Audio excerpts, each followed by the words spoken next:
भारतीय अर्थव्यवस्था की निगरानी के लिए केंद्र सीएमआई एक महत्वपूर्ण आर्थिक सूचना प्रदाता है। यह वित्तीय नीतियों के निर्धारण, निवेशकों को जानकारी देने और शोधकर्ताओं को आंकड़े उपलब्ध कराने में सहायक है। हाल ही में संगठन ने भारत की बेरोजगारी दर 7 से 8% बताई है।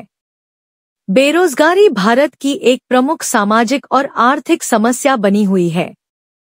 सरकार विभिन्न योजनाओं पर काम कर रही है, लेकिन रोजगार सृजन और व्यावसायिक शिक्षा पर पर्याप्त ध्यान नहीं दिया जा रहा है।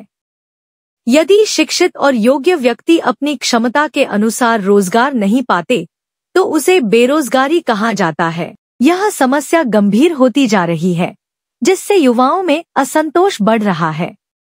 युवा महासंघ के जिला सचिव अनिल वासम ने एकता मशाल रैली के उद्घाटन अवसर पर चेतावनी दी कि केंद्र और राज्य सरकारों को इसके परिणाम भुगतने होंगे। शहीद भगत सिंह, सुखदेव और राजगुरु के शहादत दिवस पर Solapur democratic youth federation of India (DYFI) जिला कमेटी ने अध्यक्ष विक्रम कलबुर्गी के नेतृत्व में मशाल जलाकर एकता मशाल रैली निकाली और शहीदों को श्रद्धांजलि दी। यह रैली भैया चौक से शुरू होकर विभिन्न महापुरुषों को नमन करते हुए पार्क चौक में समाप्त हुई, जहां शहीदों और राजमाता अहिल्या देवी होलकर की प्रतिमा पर पुष्पांजलि अर्पित की गई। समापन पर यूथ फेडरेशन के राज्य सचिव दत्ता चौहान ने युवाओं को संबोधित करते हुए कहा, जाति, धर्म और नफरत छोड़ो, एकता की मशाल जलाओ। हमें इस राजनीति का पूरी ताकत से विरोध करना चाहिए। भारत सभी का है, चाहे वे किसी भी जाति, धर्म या समुदाय से हों। हमें क्रांतिकारियों के सपनों को साकार करने के लिए हमेशा एकजुट रहना होगा।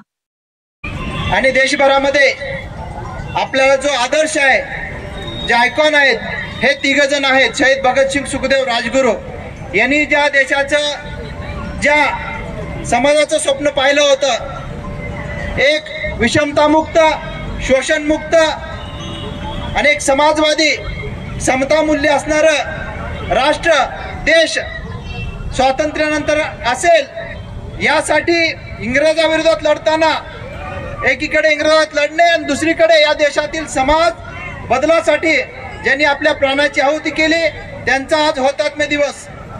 DYFI महाराष्ट्रामध्ये या हुतात्मा दिनी जी आजची परिस्थिती, सध्या परिस्थिती आहे या देशात आणि राज्यात जातीय, धार्मिक वातावरण विदूषित करण्याचं काम सत्ताधारी, इथली व्यवस्था, धर्मांध शक्ती करत आहेत। याच्या विरोधात एकजूट होऊन लढण्याचं सामर्थ्य या युवकांमध्ये, या संघटनेमध्ये आहे। म्हणून एकता मार्च संबंध महाराष्ट्रामध्ये काढून इथल्या युवकांना या धार्मिक, जातीय द्वेष पसरवणाऱ्या शक्तीपासून, या मूल्यांपासून दूर ठेवून त्यांच्या रोजगार प्रश्नावरती, जगण्याच्या प्रश्नावरती संघटित करण्याचं काम DYFI करण्याचा या दिवशी निश्चय करते।